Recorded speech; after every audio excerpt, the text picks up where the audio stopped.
comment ils sont perçus, pourquoi ils sont perçus de cette façon-là, pourquoi est-ce qu'on choisit une structure plutôt qu'une autre. Donc, c'était le thème qu'on voulait aborder ce mois-ci. Donc, comment est-ce qu'on rentabilise sa rémunération et ce qu'il faut savoir? Alors, dans un premier temps, on va passer en revue les différents types de rémunération. Vous avez 3 types de rémunération. Vous avez la rémunération des fonctions techniques. Donc, la rémunération des fonctions techniques, c'est quoi? C'est en tant que professionnel, vous proposez un service. Ce service, il est rémunéré sous la forme de chiffre d'affaires qui rentre dans votre structure.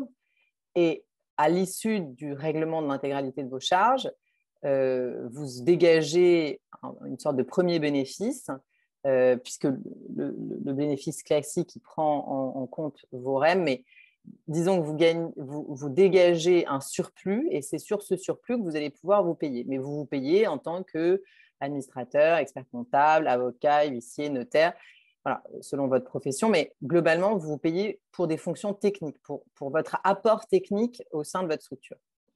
Ensuite, vous avez la rémunération des mandataires sociaux. Alors, vous êtes gérant d'une SARL ou d'une CELARL, vous êtes président d'une CELAS ou d'une SAS et vous êtes rémunéré pour ces fonctions techniques.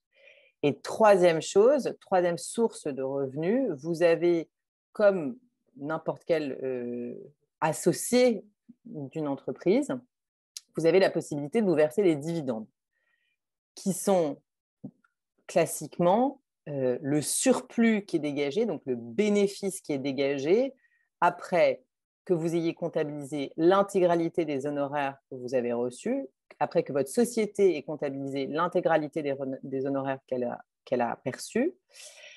De ces honoraires, elle va déduire ses charges. Donc, les charges, c'est les charges courantes que vous voyez très bien, c'est le loyer, etc. C'est l'ensemble de vos charges salariales. Et c'est également, dedans, on comptabilise également la rémunération du mandataire social ou des fonctions techniques de l'avocat, de l'expert comptable, de l'huissier, du notaire. Alors, on va commencer par les fonctions techniques et c'est le plus compliqué parce qu'on a un régime fiscal et un régime social qui ne sont, enfin un régime fiscal surtout qui n'est pas stabilisé. Je vais vous expliquer.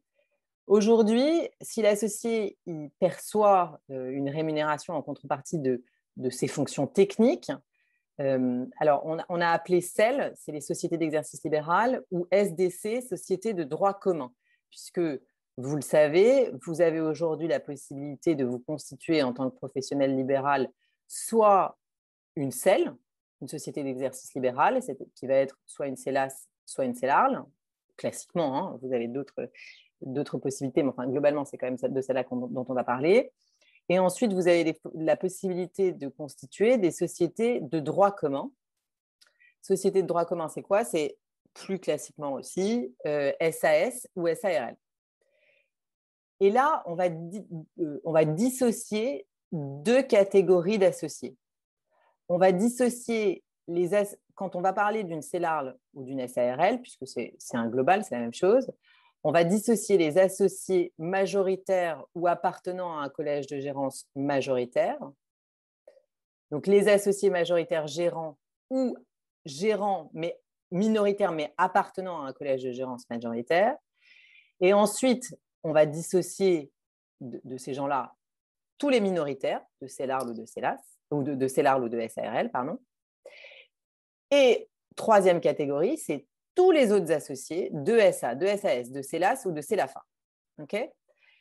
Globalement, c'est ce que je vous disais au démarrage, on a un problème. On a essayé de vous le... Parce que c'est un petit peu technique, c'est pas très sexy, surtout la veille des vacances. Mais enfin, le fait est qu'on a un problème de stabilisation du régime fiscal parce qu'on a la doctrine qui dit quelque chose et on a la jurisprudence qui dit autre chose. Je vous explique. On va parler d'abord des associés majoritaires gérants ou appartenant à un collège de gérance majoritaire. Okay? Donc, on vise tous ceux qui sont gérants et qui sont dans une CELARL ou une SARL, qui ont plus de 50% du capital social, ou alors qui, ensemble, directement ou indirectement, détiennent plus de 50% du capital social. Je vous simplifie l'histoire. Si vous êtes 3 associés et vous avez 30, 30, 30, 30, 33, 33, 33, enfin, vous avez compris, vous faites et que vous êtes tous gérants d'une CELARL ou d'une SARL, vous faites partie d'un collège de gérance majoritaire. Donc la doctrine, elle dit quoi? Elle dit que ces gens-là, le régime fiscal de leur rémunération, c'est de l'article 62. C'est-à-dire, c'est de la gérance majoritaire. Ça fonctionne très simplement. Vous déduisez vos frais, vous faites exactement tout comme pareil que ce que vous avez l'habitude de faire.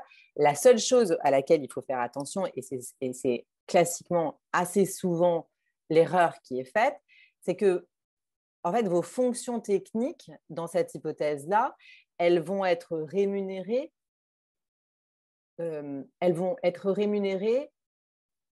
en raison de votre qualité de gérant. Ça veut dire quoi concrètement? Concrètement, ça veut dire que quand vous rédigez vos statuts, il va falloir que vous portiez votre attention sur quelque chose de particulier. C'est que comme vous allez être rémunéré au titre de l'article 62, il va falloir que la façon dont les gérants sont rémunérés soit précisément inscrite dans les statuts ou alors dans un PV d'AG. Néanmoins, il est important de vérifier les majorités qui vont amener au vote de cette rémunération. Donc, quand vous allez rédiger vos statuts, la chose sur laquelle les gens passent vite quand ils sont en CELARL ou en SARL, c'est le vote de la rémunération du gérant, parce qu'inscrit comme ça, si vous voulez, ça ne parle pas vraiment, en fait. Mais en réalité, c'est essentiel parce que c'est comme ça que vous allez être rémunéré. Donc là, il va falloir faire attention au vote et au poids de chacun à l'intérieur de la structure. Je précise que vous pouvez le mettre dans les statuts, mais la façon de vérifier cette rémunération, enfin, les modalités de structuration de cette rémunération, vous pouvez la mettre dans les statuts, mais vous pouvez aussi la mettre dans un PV. Le PV, il n'est pas nécessairement public. Vous ne publiez au greffe que les PV qui approuvent vos comptes. Donc, il n'y a pas nécessité que ça soit dans un PV qui va être déposé au greffe. Donc, ça restera entre les associés. Mais c'est important de le savoir. Après, on va voir une autre façon de voir ces rémunérations-là. C'est la position de la jurisprudence. La position de la jurisprudence, elle dit… Alors, excusez-moi, j'ai été un peu vite. Ça, c'est pour les associés, ce que je vous ai décrit, c'est pour les associés majoritaires gérants ou appartenant à un collège de gérance majoritaire. On a une seconde catégorie d'associés, c'est les associés minoritaires ou qui ne sont pas gérants de CELARL ou de SARL. Là, on a une réponse ministérielle qui s'appelle la réponse Cousin, qui date de 1996, qui dit que l'exercice par un associé de son activité professionnelle au sein d'une société qui exploite la clientèle, le régime fiscal, c'est un régime de traitement et salaire.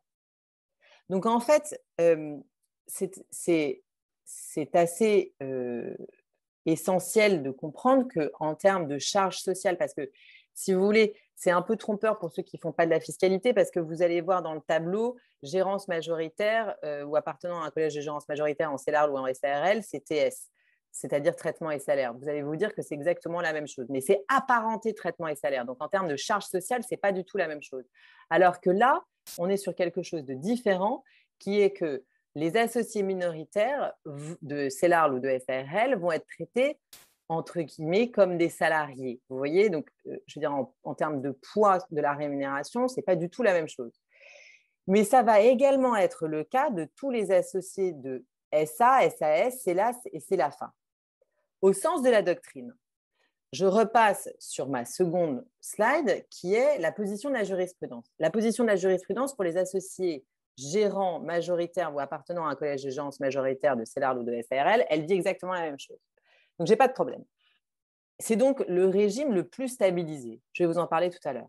En revanche, pour les associés minoritaires ou non gérants de CELARL ou de SARL, et puis pour tous les autres associés de SA, SAS, CELAS, CELAFA, le Conseil d'État a considéré dans un arrêt que l'absence de lien de subordination entre la société et l'avocat faisait que les revenus que l'avocat percevait en contrepartie de son exercice étaient du BNC. Et là, du coup, on est sur un truc qui est complètement différent parce que le BNC, ce n'est pas du tout du traitement et salaire. Le BNC, ça rentre pas du tout, n'est pas du tout imposé avec les charges sociales que vous connaissez, que vous pouvez subodorer du traitement et salaire. Donc, le BNC, il veut dire quoi? Le BNC, c'est comme si on disait, vous êtes collaborateur de votre propre structure. Donc, fiscalement, finalement, c'est assez intéressant parce que on va avoir l'associé qui va percevoir du BNC. De ces BNC, il va pouvoir déduire facilement ses madins, etc. Mais intellectuellement, dire qu'on preste pour sa propre structure, c'est assez étonnant et on ne sait pas si cette dichotomie-là, elle va subsister. Le problème, si vous voulez, qu'on a, et qui est très difficile pour moi, parce que notre cabinet, aujourd'hui, il est consacré au développement de structures libérales. Donc, on structure beaucoup de cabinets d'avocats, des études de notaires, des études d'huissiers. Et si vous voulez, c'est pour des gens qui font du droit de société ou du fiscal, ils comprennent assez vite. Le problème, c'est pour tous les autres, parce que comme on est dans un régime qui est incertain, cette incertitude crée des difficultés de compréhension et tout ce qui n'est pas bien compris est toujours assez mal vécu. Pour vous rassurer quand même, il est important de se dire que des deux côtés, peu importe le côté que vous allez choisir, est-ce que vous allez décider de vous mettre dans la catégorie des BNC ou est-ce que vous allez décider de vous mettre dans la catégorie des traitements et salaires, peu importe ce que vous allez décider, vous serez encadré et rassuré par soit d'une part de la doctrine qui existe, soit d'autre part de la jurisprudence qui existe. Donc, on ne peut pas vous taper dessus. Vous voyez ce que je veux dire? C'est important quand même de se le dire. C'est important parce que c'est quelque chose qui aujourd'hui est inconfortable. Ah, je crois qu'on a un enfant. On a un enfant qui est avec nous. Et du coup, c'est pas très confortable. Néanmoins, c'est rassurant en ce sens que soit vous avez de la doctrine, soit vous avez de la jurisprudence qui fait que, a priori, vous êtes dans les clous. Pour vous expliquer un peu le contexte de ce qui s'est passé, le Conseil d'État, lorsqu'il a rendu ses arrêts, il a rendu un arrêt en 2013. C'était un avocat qui exerçait un titre individuel et il avait apporté la totalité de son cabinet à une SEL dont il était devenu associé à hauteur de 3% du capital. Et du coup, effectivement, il y avait une absence de lien de subordination entre la société et l'avocat. Et les revenus perçus par l'associé dans l'exercice de son activité, le Conseil d'État a considéré qu'il prestait pour son cabinet, alors après on en pense qu'on en veut, mais que c'était la raison pour laquelle il avait qualifié ces revenus-là de BNC. En 2017, c'est également des BNC, mais là c'est un tout petit peu différent. J'ai un directeur de labo qui était gérant majoritaire d'une CELARL, et qui, après transformation de la CELARL en CELAS, devient un président non rémunéré. Il exerce des fonctions techniques et il considère qu'il doit pouvoir continuer à déduire ses madelins. Vous avez très certainement tous des madelins que vous avez très certainement souscrits au moment où vous étiez collaborateur. Et donc, la question qui se pose, c'est est-ce que je peux continuer à déduire ces madelins? Il a été dit que lorsque je devenais président de CELAS, lorsque je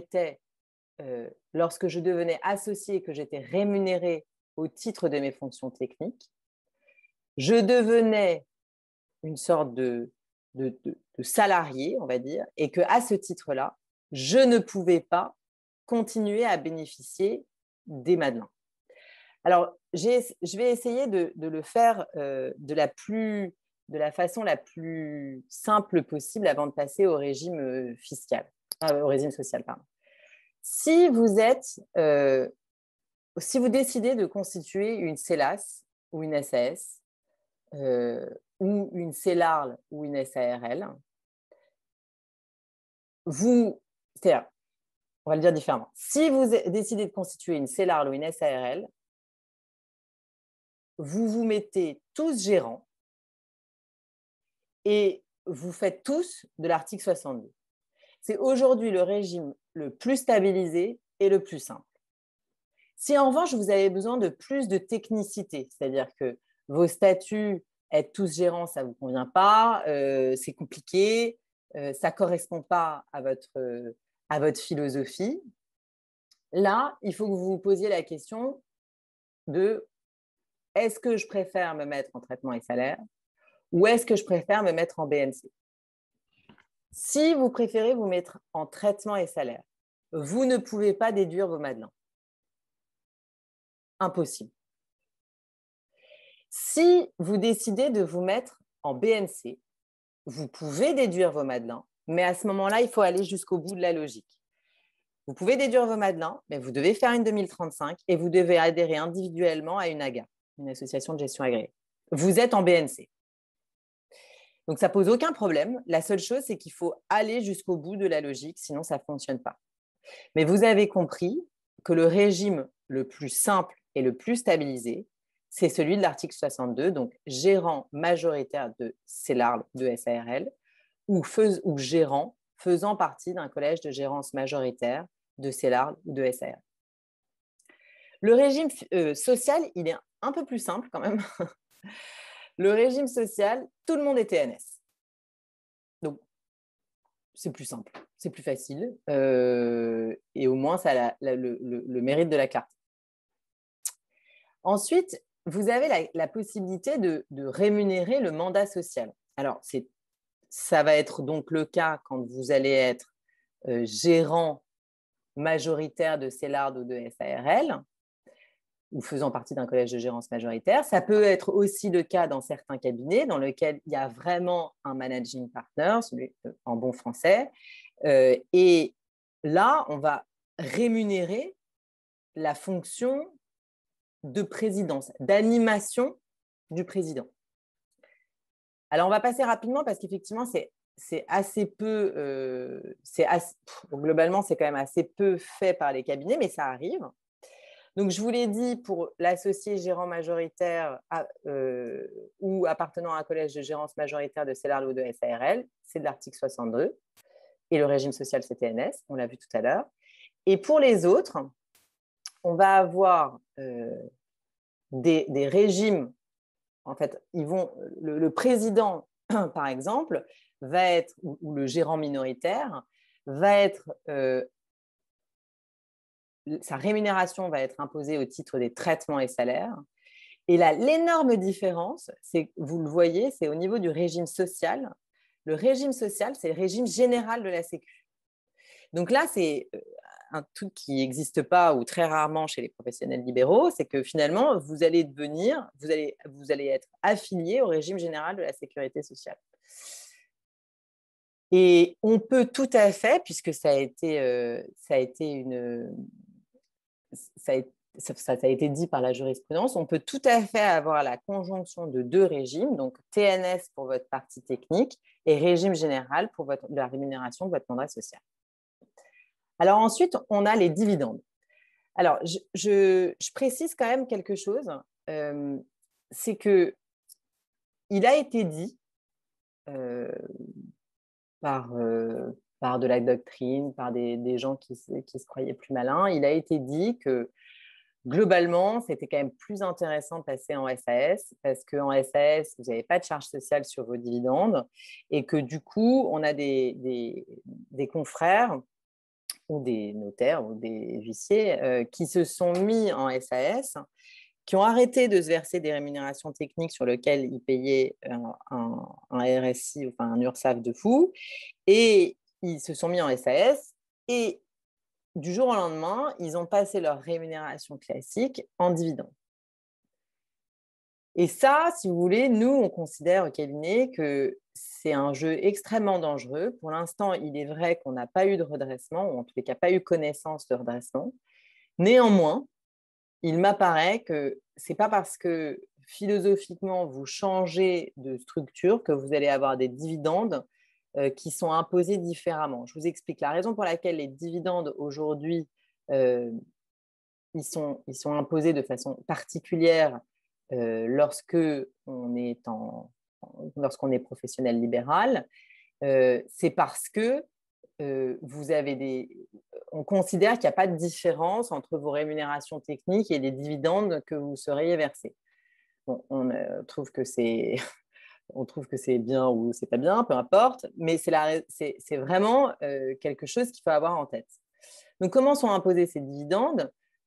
Sur le plan fiscal, alors vous avez le choix entre deux options. Vous avez soit le PFU, donc prélèvement forfaitaire unique, soit l'option pour le barème de l'IR. Vous choisissez. Ce que vous devez savoir, c'est que si vous choisissez l'option pour le barème de l'IR pour vos dividendes versés dans le cadre de votre structure, cette option-là, elle va s'appliquer pour le versement de l'intégralité de tous les dividendes que vous aurez perçus par ailleurs. Je ne sais pas, en fait, en réalité, peu importe, tous les dividendes que vous percevriez par ailleurs au titre de complètement autre chose vont être imposés au barème de l'IR. Donc, vous prenez le montant brut sans abattement. Vous avez 12,8 au titre de l'IR, 17,2 au titre des prélèvements sociaux, 37, donc 30% tout compris. La CSG n'est pas déductible. La différence avec l'IR, vous allez avoir un abattement de 40%. Et puis ensuite, ça sera avec des tranches comme est votre impôt sur le revenu en réalité. Et puis, vous allez avoir de la CSG déductible. Alors là, franchement, c'est plutôt les comptables ou les fiscalistes qui s'occupent de ce type de choses. Alors, ce que je voulais vous dire, c'est qu'est-ce qui est soumis à cotisation et à contribution sociale? En fait, c'est la part de distribution et d'intérêt des comptes courants.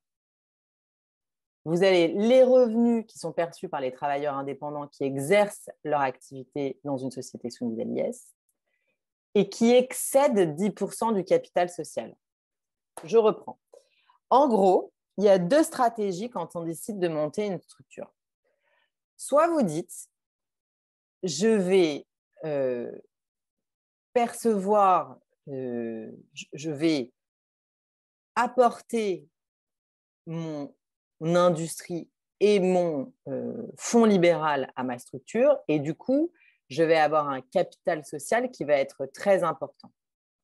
Qui dit capital social très important dit que vous allez pouvoir optimiser votre rémunération puisque tout ce qui sera versé en dividende qui sera inférieur à 10% du capital social, tout ça ne sera pas soumis à cotisation et à contribution sociale. Donc, plus votre capital social il est important, plus vous pouvez vous verser des dividendes à hauteur de jusqu'à 10% qui seront sur lesquels il n'y aura pas de cotisation. Et là, vous voulez vous dire, mais c'est top, c'est ça qu'il faut qu'on fasse. Oui et non, c'est-à-dire que vous devez vous dire que c'est une façon d'optimiser votre rémunération au fur et à mesure du temps qui passe. Mais le jour où vous allez arrêter votre activité, le jour où vous allez fermer votre structure, vous allez très probablement constater une énorme plus-value qui aura été mise en report. Puisque si vous apportez votre fonds libéral, on est dans l'hypothèse où vous exercez à titre individuel, vous décidez de constituer une structure et vous exercez à titre individuel et vous estimez que votre fonds libéral, il vaut 100. Donc, vous allez l'apporter à une structure et donc le capital social de cette structure, il sera de 100. Et ce passage de vous individuel à la structure qui va exploiter le fonds libéral, ce passage-là, il n'aura pas été fiscalisé. Vous n'allez pas constater de la plus-value. Vous n'allez pas payer de la plus-value. On aura constaté de la plus-value, mais on ne va pas payer de la plus-value. Et donc, vous allez vous retrouver avec ces 100 au capital social qui, demain, pourront faire 200, 300, 400.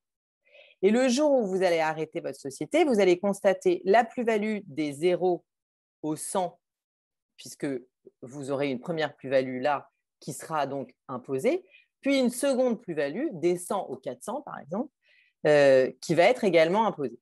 Donc, il faut faire attention, ce n'est pas un problème, c'est juste un calcul et il faut en avoir conscience. Alors, le RSI, c'est toujours quelque chose qui fait peur à tout le monde et c'est quelque chose qui est assez...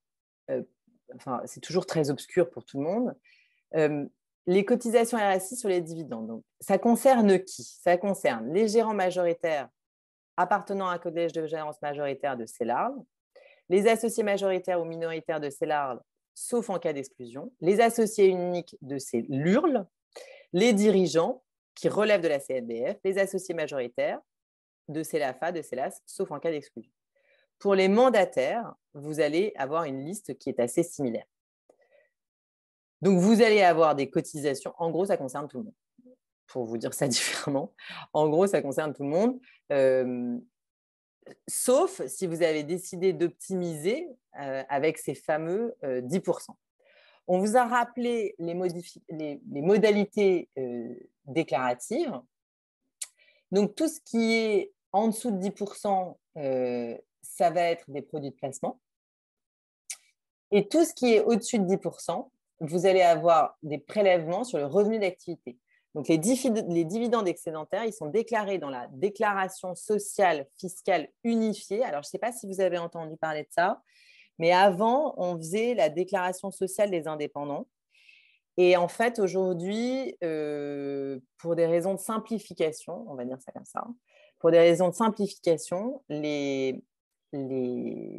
gouvernement a décidé, Bercy a décidé, qu'on allait avoir une déclaration sociale unique. Bon, je ne sais pas si c'est beaucoup plus simple, mais en réalité, c'est comme ça que c'est fait aujourd'hui. Alors, je vous remercie de votre attention. Et comme classiquement, on fait à la fin de nos lives, on va arrêter l'enregistrement, remercier tous ceux qui ont regardé cet enregistrement.